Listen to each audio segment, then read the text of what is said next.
Welcome back to வணக்கம் JavaScript most frequently asked interview questions. இந்த series ஃபுல்லாகவே JavaScript இன்டர்வியூஸில் கேட்கக்கூடிய ட்ரிக்கியான கொஷின்ஸ் எப்படி ஈஸியாக சால்வ் பண்ணலாம்னு பார்த்துட்டு இருக்கோம். இந்த எபிசோடில் ரீஇனிஷியலைசேஷன் அப்படிங்கிற கான்செப்ட் பேஸ் பண்ண கொஷின்ஸ் எப்படி சால்வ் பண்ணலாம்னு பார்க்கலாம். ப்ரீவியஸ் எபிசோடில் பார்த்தீங்கன்னா ரீடிக்ளரேஷனுங்கிற ஒரு கான்செப்ட் பார்த்துருக்கோம். ஸோ அந்த ரீடிக்ளரேஷனுக்கும் இந்த ரீஇனிஷியலைசேஷனுக்கும் ஒரு சட்டிலான டிஃபரன்ஸ் இருக்குது. அந்த டிஃபரன்ஸ் நீங்கள் அண்டர்ஸ்டாண்ட் பண்ணிட்டீங்கன்னா ரெண்டு கான்செப்ட்லேருந்து எப்படி கொஷின் கேட்டாலும் உங்களால் ஈஸியாக சால்வ் பண்ண முடியும்.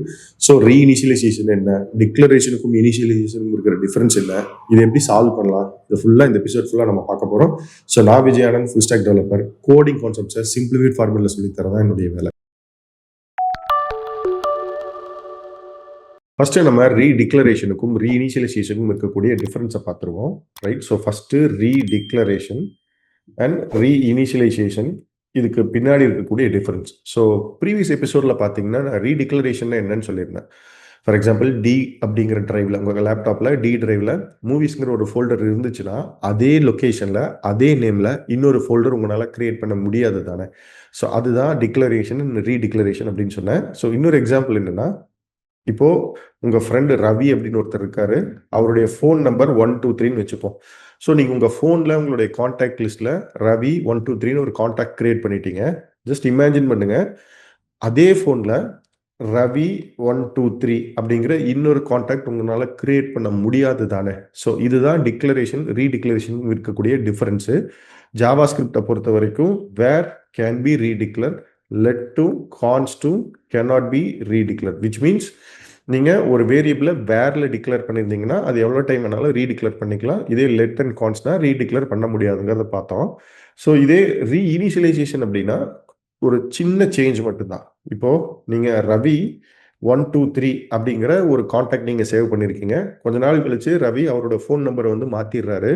இப்போ நீங்கள் என்ன பண்ணுவீங்க, உங்கள் ஃபோனில் இருக்கக்கூடிய காண்டாக்டில் ரவிங்கிற ஃபோன் நம்பரை அப்டேட் பண்ணுவீங்க தானே. அதாவது 123க்கு பதிலாக ஃபார் எக்ஸாம்பிள் 456ன்னு அவரோட நம்பரை மாற்றிப்பீங்க தானே.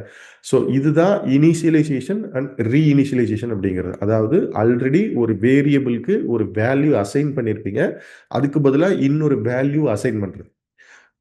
ரீடிக்ளரேஷன் அப்படின்னா அந்த வேரியபிளை எக்ஸாக்டாக அப்படியே கிரியேட் பண்ணுறது. ரீஅசைன்மெண்ட் அப்படின்னா ஆல்ரெடி அசைன் பண்ண ஒரு வேல்யூவை திருப்பியும் நீங்கள் அசைன் பண்ணிக்கிறது. ஸோ இதுதான் ரீடிக்ளரேஷனுக்கும் ரீஅசைன்மெண்ட்டுக்கும் இருக்கக்கூடிய டிஃப்ரென்ஸு. ஜாவாஸ்கிரிப்டை பொறுத்த வரைக்கும் வேரையும் லெட்டையும் நீங்கள் ரீஅசைன் பண்ணிக்கலாம், கான்ஸ்ட்டை மட்டும் நீங்கள் ரீஅசைன் பண்ண முடியாது. ரைட்டுங்களா. ஸோ இதுதான் ரீடிக்ளரேஷனுக்கும் ரீஅசைன்மெண்ட்டுக்கும் இருக்கக்கூடிய டிஃப்ரென்ஸ். இன்னொரு டைம் ஷார்ட்டாக சொல்லணும்னா, உங்கள் ஃபோனில் இருக்கக்கூடிய கான்டாக்ட் லிஸ்ட்டில் இருக்கக்கூடிய ஒரு கான்டாக்டை திருப்பி எக்ஸாக்டாக நீங்கள் ரெப்ளிகேட் பண்ணிக்க முடியாது. இதுதான் ரீடிக்ளரேஷன். ரீஅசைன்மெண்ட் அப்படிங்கிறது உங்கள் ஃபோனில் உங்கள் கான்டாக்ட் லிஸ்ட்டில் இருக்கக்கூடிய ஒரு கான்டாக்டுடைய நம்பரை நீங்கள் எவ்வளோ டைம் வேணாலும் அப்டேட் பண்ணிக்க முடியும். ஸோ இதுதான் ரீஅசைன்மெண்ட் அப்படிங்கிறது. ஸோ இந்த ரெண்டுக்கும் இருக்கக்கூடிய டிஃபரன்ஸ் இதுதான். இது அப்படியே நம்ம கோடிங்கில் பார்த்தோன்னு வைங்களேன். கோடிங்கில் பார்த்தோம்னா இப்போ ஃபார் எக்ஸாம்பிள் இப்போ நான் என்ன பண்ணுறேன், லெட் ரவி ஈக்குவல் டு, ரைட்டுங்களா, லெட் ரவி ஈக்குவல் டு 123ன்னு போட்டுறேன். ரைட்டுங்களா. இதில் எது டிக்ளரேஷன் எது அசைன்மெண்ட் அப்படிங்கிற டிஃப்ரென்ஸ் உங்களுக்கு புரிஞ்சுதுன்னா இது இன்னும் கிளியராக புரியும். இந்த ஹோல் இதுக்கு பேரு டிக்ளரேஷன்.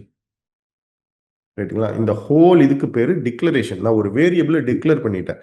ரவிங்கிற ஒரு வேரியபிளை லெட்டுங்கிற கீவேர்டை வச்சு நான் டிக்ளேர் பண்ணிட்டேன். இதுக்கு பேரு டிக்ளரேஷன். அப்போ அசைன்மெண்ட் அப்படிங்கிறது என்னன்னா, இங்க நான் ரவி ஈக்குவல் டு 123ன்னு போடுறேன் பார்த்தீங்களா, இதுக்கு பேரு அசைன்மெண்ட். ரைட்டுங்களா. ஸோ நான் லெட் ரவி அப்படிங்கிறத டிக்ளேர் பண்ணிட்டு ரவிக்கு 123ங்கிறத அசைன் பண்றேன். ரைட்டுங்களா. ஸோ இதுதான் டிக்ளரேஷனுக்கும் அசைன்மெண்ட்டுக்கும் இருக்கக்கூடிய ஒரு சின்ன டிஃபரன்ஸ். ரைட்டுங்களா. இப்போ லெட் ரவி ஈக்குவல் டு 123 நான் போட்டுட்டேன். திருப்பியும் நான் லெட் ரவி ஈக்குவல் டு 123ன்னு போட்டேன்னா இதுக்கு பேரு ரீடிக்ளரேஷன் அர்த்தம். ஜாவாஸ்கிரிப்டை பொறுத்த மட்டும் லெட் அண்ட் கான்ஸ்ட் நீங்க ரீடிக்ளேர் பண்ண முடியாது. அதனால எனக்கு இங்க ஆல்ரெடி எரர் வந்துருச்சு. விஎஸ் கூட எனக்கு எரர் வந்து கொடுத்துருச்சு, cannot ரீடிக்ளேர் அப்படின்னு சொல்லிட்டு. ரைட்டுங்களா. அப்ப ரீஅசைன்மெண்ட் எப்படி பண்ணலாம்? நான் இதுக்கு முன்னாடி சொன்னேன் ரவி ஈக்குவல் டு 123ங்கிறது அசைன்மெண்ட். அதே ரவி ஈக்குவல் டு 456ன்னு நான் போட்டேன்னா இதுக்கு பேரு ரீஅசைன்மெண்ட். ரைட்டுங்களா. ரைட். ஸோ இதுக்கு பேரு அசைன்மெண்ட், இதுக்கு பேரு ரீஅசைன்மெண்ட். உங்களுக்கு இன்னும் கிளியரா புரியணும்னு வச்சுக்கோங்களேன். இதுக்கு முன்னாடி நான் லெட்டுன்னு போட்டேன்னா இது ரீடிக்ளரேஷன். லெட்டு போடாம வெறும் வேரியபிளை மட்டும் வச்சிருந்தேன்னா அது ரீஅசைன்மெண்ட். நீங்க ஈஸியா ஞாபகம் வச்சுக்கணும்னா இப்படி கூட ஞாபகம் வச்சுக்கலாம். ரீஅசைன்மெண்ட்டுக்கு என்னைக்குமே வேறோ லெட்டோ கான்ஸ்ட்ங்கிற கீவேர்டையோ யூஸ் பண்ணணுங்கிற அவசியம் கிடையாது. ஆக்சுவலா யூஸ் பண்ணவே முடியாது, யூஸ் பண்ணவும் கூடாது. ரைட்டுங்களா? இங்க பாத்தீங்கன்னா லெட் ரவி ஈக்குவல் டு 1 2 3 கொடுத்துருக்கேன். இங்க லெட்டுங்கிற கீவேர்டு இல்லாம ரவி ஈக்குவல் டு 4 5 6 கொடுத்துருக்கேன். அப்போ இது அசைன்மெண்ட், இது ரீஅசைன்மெண்ட். இதுக்கு முன்னாடி லெட்டு போட்டா அது ரீடிக்ளரேஷன் ஆயிடும். ரைட்டுங்களா? ரவி, ஏன்னா இங்க அப்படிதானே பார்த்தோம். ரவி ஈக்குவல் டு 1 2 3 திருப்பியும் ரவி ஈக்குவல் டு 4 5 6 நீங்க கிரியேட் பண்ண முடியாது. ரைட்டுங்களா? திருப்பியும் லெட் ரவி ஈக்குவல் டு 4 5 6 நீங்க கிரியேட் பண்ண முடியாது. இதுதான் ரீடிக்ளரேஷனுக்கும் ரீ இனிஷியலைசேஷனுக்கும் இருக்கக்கூடிய டிஃபரன்ஸ். இந்த மாதிரி எவ்வளோ டைம் வேணாலும் நீங்க இனிஷியலைஸ் பண்ணிட்டு போய்க்கலாம். திருப்பியும் ஒரு ஃபோன் நம்பர் மாத்துறாரு, பண்ணிக்கலாம். திருப்பியும் ஒரு ஃபோன் நம்பர் மாத்துறாரு, ரைட்டுங்களா? 569 மாத்துறாரு. ஸோ இப்போ கன்சோல் பண்ணி பார்த்தீங்கன்னா எது லேட்டஸ்டா அவருடைய நம்பரோ, ரவி அப்படிங்கிறவருடைய லேட்டஸ்ட் நம்பர் என்னவோ அதுதான் உங்களுக்கு அவுட்புட்டா வரும். இங்க 569 இருக்கு, இங்க அவுட்புட்ல பாத்தீங்கன்னா 569 வந்துருச்சுங்களா? ஸோ இதுதான் ரீ அசைன்மெண்ட் அப்படிங்கிறது. எவ்வளோ டைம் வேணாலும் எந்த ஸ்கோப்புக்குள்ள வேணாலும் நீங்க ரீ அசைன் பண்ணிக்க முடியும். ரைட்டுங்களா? ஃபார் எக்ஸாம்பிள் இப்போ லெட் ரவி ஈக்குவல் டு 1 2 3 நாங்க கொடுத்துட்டேன். திருப்பியும் ரவி ஈக்குவல் டு 4 5 6 நான் போட்டுட்டு இன்னொரு ஸ்கோப்புக்குள்ள இன்னொரு பிளாக்குக்குள்ள நான் ரவி ஈக்குவல் டு 7 8 9ன்னு கொடுத்துட்டு வெளியில வந்து நான் கன்சோல் டாட் லாக்ல ரவியை பிரிண்ட் பண்ணேன்னா எனக்கு பார்த்தீங்கன்னா லேட்டஸ்டாக கொடுத்த 7 8 9 வந்துருச்சா? ஸோ இப்படி தான் நீங்கள் டிஃப்ரெண்ட் ஸ்கோப்பும் இங்கே இன்வால்வ் ஆகும். ஸோ ஃபர்ஸ்ட் நீங்கள் பார்க்க வேண்டியது இது ரீடிக்ளரேஷனாக ரீஅசைன்மெண்ட்டான்னு பாருங்க, ஸ்கோப்பையும் செக் பண்ணிக்க. ரைட்டுங்களா? ஸோ ஜாவா ஸ்கிரிப்டை பொறுத்த வரைக்கும் வேறு laddu can be reassign, but கான்ஸ்ட் can not be reassign. இப்போ பாருங்க நான் வந்து இங்கே கான்ஸ்ட்னு சேஞ்ச் பண்ணிக்கிறேன். Right? கான்ஸ்ட் Ravi equal to 1 2 3 again Ravi equal to 4 5 6 நான் கொடுத்துட்டேன். எனக்கு அவுட்புட்ல பார்த்தீங்கன்னா எந்த அவுட்புட்டுமே வரல, கன்சோல்ல எந்த அவுட்புட்டுமே வரல. பட் ஒரு எரர் வந்திருக்கு. எரர்ல என்ன வந்திருக்கு? Assignment to constant variable. ஏன்னா ஜாவா ஸ்கிரிப்டை பொறுத்த வரைக்கும் கான்ஸ்ட் அப்படின்னா constant, which means it cannot be சேஞ்சுன்னு அர்த்தம். ரைட்? ஸோ ஒன்ஸ் 1 2 3ங்கிற ஒரு வேரியபிளை நீங்கள் டிக்ளேர் ஒரு வேல்யூ அசைன் பண்ணிட்டீங்கன்னா திருப்பியும் அதுக்கு நீங்கள் வந்து இன்னொரு வேல்யூ அசைன் பண்ணவே முடியாது. நான் ப்ரீவியஸ் எபிசோடில் சொன்ன மாதிரி அதனால தான் நம்ம முடிஞ்ச வரைக்கும் ஃபங்க்ஷன்ஸ் எல்லாத்தையுமே கான்ஸ்ட்டுங்கிற கீவேர்டில் வந்து நம்ம யூஸ் பண்ணுறோம்.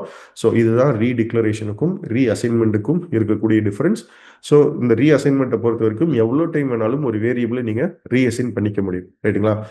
சப்போஸ் இப்படி இருந்துச்சுன்னா, ஃபார் எக்ஸாம்பிள் இப்போ let x equal to 10 x equal to 20ன்னு ரீஅசைன் பண்ணிட்டு இன்னொரு பிளாக்குக்குள்ள let x equal to 100 x equal to 200 அப்படின்னு போட்டுட்டு கன்சோல் டாட் லாக்ல நான் எக்ஸை பிரிண்ட் பண்ணேன்னா இப்போ எந்த எக்ஸ் எனக்கு அவுட்புட்ல வரும் அப்படின்னு பார்த்தீங்கன்னா, எந்த எக்ஸ் எனக்கு அவுட்புட்ல வரும்னு பார்த்தீங்கன்னா இந்த 20ங்கிறதா அவுட்புட்ல வரும். ஃபர்ஸ்ட் அவுட்புட்டை செக் பண்ணிட்டு என்ன ரீசன் நான் சொல்றேன்.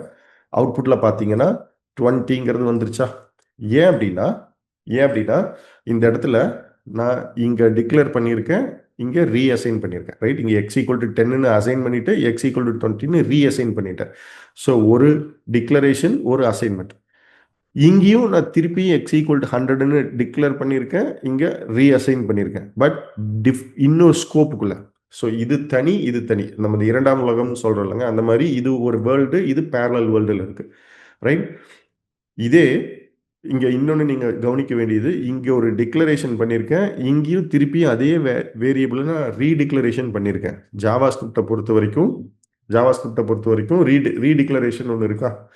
ரைட்? ரீடிக்ளரேஷன் பொறுத்த வரைக்கும் லெட் வேற வந்து மட்டும்தான் நீங்க ரீடிக்ளேர் பண்ண முடியும். லெட் இன் கான்ஸ்டன்ட் நீங்க ரீடிக்ளேர் பண்ண முடியாது. இங்க பாத்தீங்கன்னா நான் ஒரு ஸ்கோப்ல எக்ஸ் ஈக்குவல் டு 10ன்னு வச்சிருக்கேன், இன்னொரு ஸ்கோப்ல தான் எக்ஸ் ஈக்குவல் டு 100ன்னு வச்சிருக்கேன். ஸோ கன்ஃபியூஸ் பண்ணிக்க வேண்டாம்.